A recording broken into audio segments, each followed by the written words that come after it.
On this video, I'm going to show you how to set up the Haze 7M.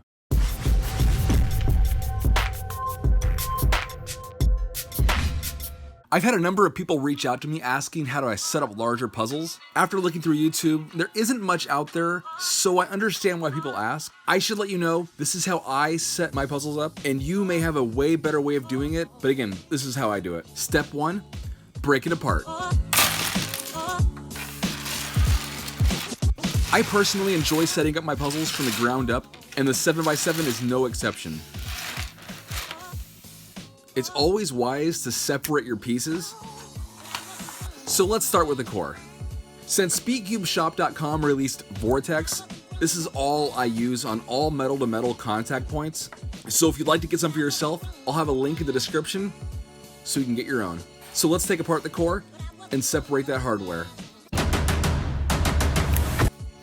Now it's time to lube the screw, the shaft, the spring with Vortex. The one thing I really appreciate about Vortex is that it doesn't stain your table or skin like Lubical Black does. Just saying. Alright, now that I'm done with that, it's time to assemble the core, and I always leave one of the pieces off until the end for easier assembly. Now for the fun part, the assembly. Alright, so while I'm time-lapsing this assembly, I wanted to make note this takes me about 30 minutes to do. I personally find it to be fairly therapeutic and is a great way to decompress. I recommend everyone attempt to reassemble a larger puzzle if they haven't already. Speaking of therapeutic, enjoy the next 2 minutes of time-lapse as I show the assembly in its entirety.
So now that it's back together, it's time to adjust the tensions. Since I can't see the core, it's kind of hard to do this accurately, so I have to eyeball the screw and to adjust it until I get the feel I'm looking for.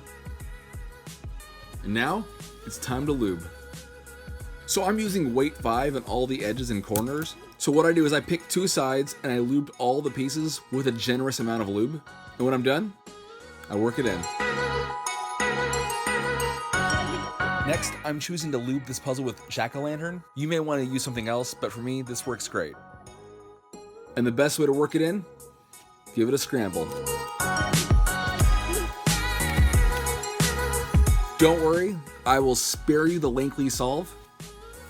Alright, so I hope you found this both enjoyable and helpful. Like I said, there's really no perfect way to set up a puzzle, because it really comes down to what feels right for you. This is used more as an example on how I do it and how you could do it, if you've never done it before.